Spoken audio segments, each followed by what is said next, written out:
रेफेल numbers generally हम लोग discuss करते हैं कि कौन सी कंपनी में क्या खबर आ रही है या फिर कौन सी कंपनी हमें एमओएस के लेवल पे मिल रही है जहाँ पे करंट मौजूदा प्राइस में बाइंग की जा सकती है। तो इसी बीच में गैस आज का जो कंटेंट है ना वो थोड़ा सा हटके है। बिकॉज इस वीडियो में दोस्तों मैं डिस्कस करने वाला हूँ कि कौन कौन सी 5 कंपनी हैं जो 2024 में इसको बेचने से बचना चाहिए। बिकॉज मुझे ऐसा पर्सनली फील होता है कि इसमें जस्ट रैली स्टार्ट हुई है। बाज़ार की बात की जाए तो काफ़ी चढ़ चुका है, करेक्शन फेस कभी भी आ सकता है। बट जी हाँ दोस्तों, जो कंपनी 1 साल 2 साल के कॉन्सोलेशन बॉक्स के बाद निकले और जिनमें अर्निंग ब्रेकआउट हो तो वो कंपनी गैस खास होती है। डिस्क्लेमर दोस्तों, ये पांचों कंपनी हम लोग होल्ड करते हैं, इसका मतलब ये नहीं है कि आपको बाइंग करना है। आप ना मुनाफा वसूली कर सकते हैं अगर आपको मन है, लेकिन मेरा ऐसा मानना है दोस्तों कि आने वाले कल में अगर आप इसको होल्ड करते हैं तो बहुत ही अच्छा पोटेंशियल इन सब कंपनी में हमें दिखाई दे सकता है। चैनल फर्स्ट टाइम होंगे सब्सक्राइब कर सकते हैं इस तरह क्वालिटी कंटेंट को सबसे पहले एक्सेस करने के लिए। Now without delaying any for time, let's begin. जी हाँ दोस्तों, जिनकी रैली पूरी की पूरी मिस हुई वो हल्ला कर रहे हैं कि बाजार बबल जोन पे है। अब ये मैं गैस बिल्कुल नहीं बोलूँगा कि बाजार एक्सपेंसिव नहीं है, बाजार एक्सपेंसिव हो चुका है। अगर आप मुझसे गैस रेगुलरली जुड़े हुए रहते हैं, मैंने आपको साफ साफ जिस दिन बुल मार्केट का स्टार्टिंग फेज शुरू हुआ था अप्रैल के स्टार्टिंग मंथ में, आप देख सकते हैं कि 6 अप्रैल मैंने गैस साफ साफ बताया था कि असली बुल मार्केट अब आएगा। लेकिन एक बात भूलना मत और बेचना तो बिल्कुल ही मत। उस समय गैस आरबीआई ने फर्स्ट ऐसे कमेंट्री करके सबको सरप्राइज़ कर दिया कि रेट हाइक नहीं होगा। उस समय ही दोस्तों बाजार के जो दिग्गज प्लेयर हैं उनको समझ में आ चुका था कि रेट हाइक अब कहानी बनने वाली है। तो जी हाँ दोस्तों, उसके बाद अगर आप देखें तो निफ्टी ने भयंकर पैसे छापे। अब दोस्तों जो 12,000 13,000 इन सब का वेट कर रहे थे उनसे तो गैस भयंकर रैली मिस हुई। बिकॉज निफ्टी की बात की जाए 22,000 और उसके ऊपर दोस्तों मिड कैप और स्मॉल कैप में मानो सैलाब सा आया। तो जी हाँ दोस्तों, इस पूरे पॉइंट को ना हम लोगों ने बहुत ही वाइसली ग्रैब किया। लेकिन दोस्तों लालच बुरी बला है और इन सब लेवल्स में अगर आप एग्रेसिव होते हैं तो गैस मेरे लिए ना, अगर आप मुझसे पूछें तो ऑफकोर्स मुझे थोड़ा सा स्केप्टिक फील होता है। बिकॉज इन सब लेवल्स पे बाजार कहाँ पे घूमेगा, कितनी रैली और होगी ये किसी को नहीं पता। लेकिन यस, हम लोग ऐसे एक चीज़ जज कर सकते हैं टेक्निकल इंडिकेटर में, जहाँ पे ब्रेकआउट का वर्ज बहुत सारी कंपनीज में हो रहा है और बाजार का थोड़ा बहुत गिरता है। उन सब कंपनी में भी गिरावट होगी जिनको मैं डिस्कस करने वाला हूँ। लेकिन लॉन्ग टर्म में बाउंस बैक करने की क्षमता भी बहुत उम्दा होती है। जो पहला स्टॉक है जो मेरे हिसाब से जस्ट बाउंस बैक किया है, इसको जल्दीबाजी में बेचने से बचें। बिकॉज कंपनी के अर्निंग्स में सुधार आ रहे हैं। एक चीज़ दोस्तों आपने नोटिस किया होगा कि जब बाजार गिरता है ना बहुत तेज़ी से गिरता है, भागने में गए बाजार को थोड़ा समय लगता है बट गिरावट जल्दी होती है। लेकिन दोस्तों लॉन्ग रन में ना बाजार चढ़ता जाता है, गिरता कम है। अगर आप शॉर्ट टाइम फ्रेम में देखें तो बाजार फटाक से गिर जाता है कोई नेगेटिव न्यूज़ से, और 1 महीना 2 महीना 3 महीना के पैसे एक आध दिन में स्वाहा होते हैं। लेकिन दोस्तों 5 साल का टाइम पीरियड अगर आप देखें ना, 10 साल का, तो वहाँ पे दोस्तों आप एक चीज़ देखिएगा कि बुल मार्केट लंबा होता है और बियर मार्केट छोटा होता है। तो ऑफकोर्स एक लंबा कॉन्सोलेशन फेज से कंपनी निकली है। इस काउंटर की बात की जाए बहुत लोग सुपर बियरिस्ट थे, पर इसने क्या सबको सरप्राइज करके पूरे 1 साल में 23% के आसपास पैसे बना दिए। बट 5 ईयर्स का, तो 5 ईयर्स में गए 1000% के आसपास पैसे बनाना मामूली बात नहीं होती है। और ये उस समय जब कंपनी दोस्तों बहुत ज़्यादा मेजर हेडविंड से फोकस कर रही थी, मतलब एक फेस कर रही थी। अभी के टाइम अगर आप देखें, अगर ऐसे 2500 का लेवल टूटता है ना, काफ़ी तेज़ी आ सकती है। ये बात केमिकल की दिग्गज कंपनी है, तो ऑफकोर्स कैसे बैलेंस शीट आप चाहें तो स्कैनर से या फिर वेरियस वेबसाइट से आप देख सकते हैं। उस पर कैसे मैं टाइम फिजूल नहीं करूंगा। लेकिन यस, इस कंपनी की बात की जाए एकदम का जो ट्रेंड है चेंज होता हुआ देखने को मिल रहा है। और मेरा ऐसा मानना है गोइंग फॉरवर्ड एक आध गुड क्वार्टर दोस्तों इनके शेयर प्राइस में और भी कैटलिस्ट के रूप में काम कर सकता है। ऐसा मानना है दोस्तों कि अगर आप चाहें तो अपना मन मर्जी का, आपको लगता है कि बाजार बहुत चढ़ चुका है, मुनाफा को बुक करके कहीं और डिप्लॉय करना चाहिए, फिर कैश इन हैंड करना चाहिए, गैस सबका निजी मामला है। बट मैं अपनी बात करूँ तो मैंने गैस इसको बहुत ही लंबे टाइम से होल्ड किया और आप हमेशा ना कंप्लीट एग्जिट और कंप्लीट एंट्री नहीं कर सकते हैं। ऐसे बहुत सारे स्टॉक्स हैं जो बियर फेस में आए ही नहीं, जिसमें वीबीएल है, पॉलीकैब है, केपीआईटी है। वो सब गैस तब आए जब मार्केट में ना एक महामंदी हमें देखने को मिली थी और ऑफकोर्स उनका अर्निंग ब्रेकआउट था। जिस कंपनी की बात की जाए, अगर दोस्तों कंपनी की अर्निंग्स सुधर आता है तो ऑफकोर्स कंपनी अच्छा कर सकती है। तो यहाँ पे गैस दोस्तों को मूविंग एवरेज की बात की जाए, इसमें टूटता हुआ देखने को मिला। वॉल्यूम का जो लॉस थे ना वो वापस आते हुए दिखाई दे रहे हैं। कंपनी को दोस्तों मैं क्यों कवर कर रहा हूँ, बिकॉज अगर आप देखें तो बॉलिंजर बैंड के अपर बैंड को दोस्तों कंपनी कभी भी तोड़ सकती है। अब ये इस महीना होगा, अगले महीना होगा, 3 महीना के बाद होगा, 6 महीना के बाद होगा, ये किसी को नहीं पता। लेकिन यस, एक चीज़ तो गैस क्लियर है, अगर मैकडी में बुलिश क्रॉसओवर होता है, लाल कलर की लाइन को दोस्तों ब्लैक कलर की लाइन अगर डाइवर्जेंस से कट करती है ना, कंपनी अच्छा भाग सकती है, तो यहाँ पे गैस मेरी फोकस है। बिकॉज अगर आप देखें तो पिछले कुछ समय से वॉल्यूम तो ग्रीन में ही देखने को मिल रहा है, पर जो एक्सेस वॉल्यूम था आज 2 साल पहले वो मिसिंग है। हम देखते हैं गैस किस क्वार्टर में कंपनी के नंबर्स कैसे आते हैं। और येस, यहाँ पे दोस्तों पब्लिक से माल लूटा गया और बड़े जो फंड हाउसेस हैं ना, उन्होंने गैस इस कंपनी को एक्मुमुलेशन कर लिया है। कंपनी की बात कीजिए तो मुझे लगता है गैस कि ऑफकोर्स 2024 में अच्छे पैसे बना सकती है। सिर्फ 36% 30% से गैस वेल्थ क्रिएट नहीं होते हैं। अगर आप ऐसे करते हैं तो ऑफकोर्स एक ट्रेडर है, अगर आपको 300%, 500%, 800%, 1000% पैसे बनाने हैं ना, उसके लिए होल्डिंग करना पड़ेगा। हमने gas BBL, Polycab, KPIT, KPI green, बहुत सारी कंपनीज को अभी भी होल्ड किया है। रीज़न क्या है? कंपनी अच्छा काम कर रही है। तो आईआरसीटीसी की बात की जाए, 2 साल के गैस साइडवेज पैटर्न के बाद कंपनी अभी के टाइम 850 के ऊपर जो बेस है ना, उसको फॉर्मेशन कर रही है। इस गैस जितना लंबा होगा कंपनी उतना ही अच्छा काम करेगी। दीपक नाइट्रेट की बात की जाए, केमिकल की किंग कंपनी है। लेकिन आईआरसीटीसी की बात की जाए, ये भी गैस एक प्योर मोनोपोली वाली कंपनी है। 17,000 करोड़ के आसपास की मार्केट कैप, मतलब कंपनी एक लार्ज कैप कंपनी हमें दिखाई पड़ती है। और कंपनी कैसे अगर आप देखें तो बहुत दिनों के बाद एक साइडवेज पैटर्न को तोड़ के आगे बढ़ने की कोशिश कर रही है।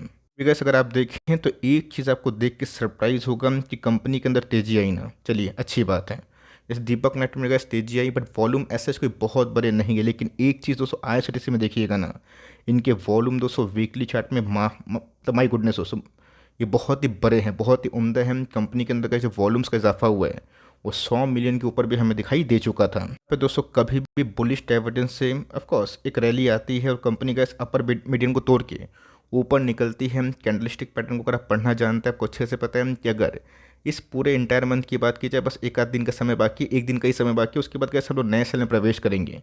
अगर ऑफकोर्स कैसे कैंडल नेक्स्ट बार इनके ऊपर बनते हैं तो कंपनी अच्छा काम करेगी, मतलब अच्छा इजाफा हो सकता है।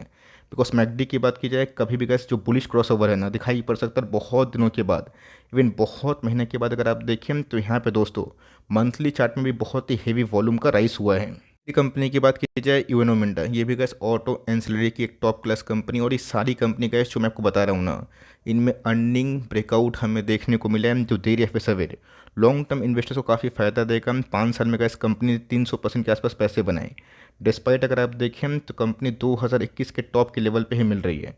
लेकिन गैस जिस नई कंपनी इस लेवल को तोड़ेगी, कंपनी में और मजबूत पैसे बन सकते हैं। कंपनी के चार्ट पैटर्न की बात की जाए, बहुत ही ट्रमेंडस है, बहुत ही अच्छी है। अब ऐसा मत सोचिएगा कि कंपनी को भागना ही है। अगर बाजार 1000 पॉइंट गिर जाता है, 2000 पॉइंट गिर जाते हैं, उसके लिए गैस तैयार रहिएगा। ऐसा नहीं है कि हमने पूरा जो रैली है मिस किया, हमने गैस पूरा रैली का फ़ायदा उठाया। और 2023 दोस्तों हमारे लिए ना बहुत ही अच्छा हुआ, लेकिन एक्शन लेना पड़ता है। बट यहाँ पे गैस बहुत बड़ा क्वांटिटीज़ को ऐड करना ठीक नहीं है। अगर आपके पास ऑलरेडी सब क्वांटिटीज़ हैं, ये सब कंपनीज हैं, तो होल्ड करें जो भी क्वांटिटीज़ हैं। अगर आपको लग रहा है कि प्रॉफिट बुक कर लेना चाहिए, अपना निजी मामला सोच के अपने फाइनेंशियल एडवाइजर से डिस्कशन करके अपना कॉल ले सकते हैं। बट येस, इन सब कंपनी को दोस्तों मैं इनिशियली स्टेज में बेचने से बचूंगा। भले ही इन सब में 10-15% के आसपास कभी ना कभी गिरावट हो ही सकता है, लेकिन येस, मेरा ऐसा मानना है गोइंग फॉरवर्ड 24 और 25 के स्टार्टिंग तक ये सब कंपनी गैस एक मेगा वेल्थ क्रिएटर बन सकती है। अगर आप देखें तो मंथली चार्ट में गैस कुछ कांड हमें देखने को मिल रहा है। बोलिंजर बैंड की बात कीजिए, अगर आप देखें ये भी गैस अपर मीडियन पे है। रही बात लाइक मैकडी की, तो बुलिश क्रॉसओवर गैस हुआ था, बट डाइवर्जेंस एंगल बहुत ही अच्छे नहीं हुए। बट यस, वॉल्यूम की बात की जाए तो बड़े बड़े कैंडल्स बन रहे हैं, जो एक तेज़ी का संकेत और हो सकता है। और बहुत महीनों के बाद दोस्तों इसमें जो वॉल्यूम है ना, उसमें इजाफा हुआ है। कंपनी ने गैस बीच में बोनस भी दिया था, वरना इनका शेयर प्राइस काफ़ी महंगा होता है। मुझे लगता है कि 2024 में गैस कम से कम इनके अर्निंग पॉइंट ऑफ व्यू से कंपनी 4 फिगर को डिजर्व करती है। इसी कंपनी की बात की जाए एफएल इंडिया, जो मेरे हिसाब से गैस स्ट्रॉन्ग ब्रेकआउट कंटेंडर, और जिस इन दोस्तों में ब्रेकआउट होगा ना, कंपनी अच्छा खासा कमाल कर सकती है। आज के दिन की बात की जाए, निफ्टी लेवल से गैस रिकवरी होना, अगर आप देखें तो 1200 से गैस सीधा अगर आप देखें 1250 के ऊपर रिकवरी होना, इस बात का संकेत है कि निचले लेवल्स पे गैस बायर्स काफ़ी एक्टिवेटेड है। कंपनी की बात की जाए तो एक साल में गैस वही 16% के आसपास पैसे बनते हुए देखने को मिलता है। इन सब में गैस बस रिकवरी हुई है, बट जिस दिन गैस नया हाई लगाएगा तभी एक्स्ट्रा अल्फा बनेंगे। तो इन सब कंपनियों का गैस होल्ड करते हैं और शॉर्ट टर्म प्रॉफिट बुक नहीं करते हैं, लॉन्ग टर्म का सोचते हैं। तो कंपनी गैस यहाँ से भी बहुत बड़ी हाथी बन सकती है। इनका बिजनेस आपको अच्छे से पता है कि एडटेक बिजनेस में काम करती है। रिस्क तो ज़रूर होता है प्राइवेसी का, लेकिन इस कंपनी का उसमें काम कर रही है। बहुत सारे का इस न्यू पैटेंट को कंपनी ने साइन भी किया था, जो कि इनके लिए अच्छी बात है।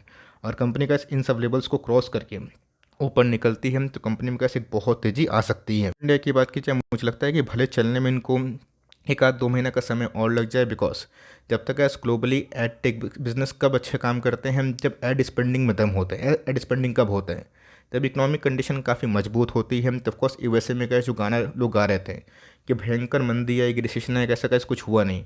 उल्टा यूएस ने सबको सरप्राइज़ किया। तो कंपनी का ये भी ना एक स्ट्रॉन्ग वॉल्यूम ब्रेकआउट हमें दिखाई दे सकता है, बिकॉज अभी तक इस मंथली चार्ट में ना एक मोरोबोजो काइंड ऑफ कैंडल बनता हुआ देखने को मिले, और कभी भी गैस मैकडी का ना एक बुलिश क्रॉसओवर दिखाई पड़ सकता है। वॉल्यूम की बात की जाए वो पिछले कुछ समय से थोड़े से अच्छे बिहेव कर रहे हैं। कंपनी की बात की जाए तो ये गैस मुझे लगता है कि ट्रू सेंस में अंडर वैल्यूड है। कंपनी का नाम अगर आप देखें शेंडिया सिक्योरिटीज़ लिमिटेड, ये भी गैस एक शानदार कंपनी है जिसको मैंने 1350 के लेवल्स के बाद बहुत बार कवर किया है। कंपनी में भी गैस पिछले 5 साल में भयंकर पैसे बने। इतने गैस पैसे बनने के बावजूद भी 1600%, ये मामूली बात नहीं होती। स्टॉक गैस 16 का पी में चल रहा है। भले ही स्टॉक मार्केट में थोड़ी बहुत अगर गिरावट होती है मिड कैप स्मॉल कैप में, तो स्टॉक थोड़ा बहुत गिर सकता है। हमेशा गैस बाइंग जोन से ना 15-20-30% के आसपास गिरावट लेके ही चलिएगा, तो आपका साइकोलॉजी बहुत मजबूत रहेगा। अगर आप सोच रहे कि इस तेज़ी भरे माहौल में निफ्टी फटाक से 25-26-30 का हो जाएगा, ये होने का तो दोस्तों निफ्टी कहीं भी जाएगा, लेकिन क्रैश पे ना मजबूत होगा। तो ये समझने वाली बात है कि बाज़ार में हमेशा मेंटल प्रिपरेशन रखेंगे, और लॉन्ग टर्म में ना अगर आप छोटा मोटा जो गेन है उसको छोड़ देते हैं, बड़ा गेन का सोचते हैं, तो ऑफकोर्स पहले तो बहुत दिक्कत होती है, बट बाद में कैसे कंपनी अच्छा करती है आपको मल्टी बैग रिटर्न्स भी मिल जाते हैं। बात कंपनी की, तो जी हाँ गैस एक चीज़ नोटिस करिएगा, जब कंपनी में वॉल्यूम ब्रेकआउट हुआ ना, यहाँ से कैसे कंपनी 1300 के लेवल्स को तोड़ के 1800 के लेवल्स पे आई। एक चीज़ उसको नोटिस करिएगा कि कंपनी में ज़बरदस्त जो वॉल्यूम्स है ना ये होता हुआ देखने को मिला। तो कंपनी में गैस एकोमोडेशन के संग वॉल्यूम भी ब्रेकआउट हुआ है, और कंपनी गैस अभी भी अपनी इंडस्ट्री पीर से काफ़ी सस्ते में मिल रही है। इसमें अगर आप देखें तो बहुत ही मुद्दत के बाद दोस्तों जो वॉल्यूम ब्रेकआउट हुआ है वो बहुत ही मजबूत है। भले ही ये स्टॉक पागलपंथी रैली नहीं कर रहा है, बट जो वॉल्यूम पढ़ना जानते हैं ना, कोई तो गैस बड़ा पार्टी है जो इसको माल लपेट के रखा है। तो कंपनी अच्छी है। एक गैस प्लेज की समस्या अगर आप उससे ओके हैं देन ठीक है। रही बात गैस कभी बुलिश क्रॉसओवर हो सकता है, तो मेरा ऐसा मानना है कि इन सब कंपनी को इनिशियली बेचना नहीं चाहिए। अगर आप इसको होल्ड करते हैं तो 2024 में अच्छे पैसे बनेंगे। रही बात खरीदना नहीं खरीदना आपकी मर्जी की बात है, बट मुझे लगता है कि बहुत लोगों के पास इनमें से कोई ना कोई स्टॉक तो ज़रूर होगा। और ऑफकोर्स अगर आप एसटीवी चैनल से जुड़े हुए हैं तो बहुत सारे लोगों के पास इन सब कंपनी का जो भाव है बहुत सस्ता होगा। तो कौन सी कंपनी आप होल्ड करते हैं कमेंट बॉक्स में ज़रूर बताइएगा। और यस, मैं फिर से गैस डिस्क्लेमर देना चाहूँगा कि ये वीडियो सिर्फ और सिर्फ एजुकेशनल पर्पज से बनाई गई है, कोई बाई और सेल रिकमेंडेशन नहीं है। कुछ भी करने से पहले गैस अपने पैसे का रिस्क खोद ले, और ऑफकोर्स फाइनेंशियल एडवाइजर से आप सलाह मशवरा कर सकते हैं। रही बात दोस्तों मैं अपना पॉइंट ऑफ व्यू शेयर करूं, तो मैंने बताया कि मुझे लगता है कि इन सब कंपनी में तेज़ी आ सकती है। भले ही बाजार थोड़ा बहुत गिरता है, उसके बाद जब रिकवरी होगी तो ये सब कंपनी अच्छा भागेगी। आपका क्या पॉइंट ऑफ व्यू है कमेंट बॉक्स में बताइएगा ज़रूर। वीडियो अच्छी लगी, इन्फॉर्मेटिव लगी तो प्लीज़ लाइक करिएगा, और चैनल फर्स्ट टाइम होंगे सब्सक्राइब करके बेल आइकन को प्रेस करना भी ना भूलिएगा। तो गाइस मिलते हैं जल्दी ही, तब तक के लिए bye. Thanks for listening friends, God bless you all.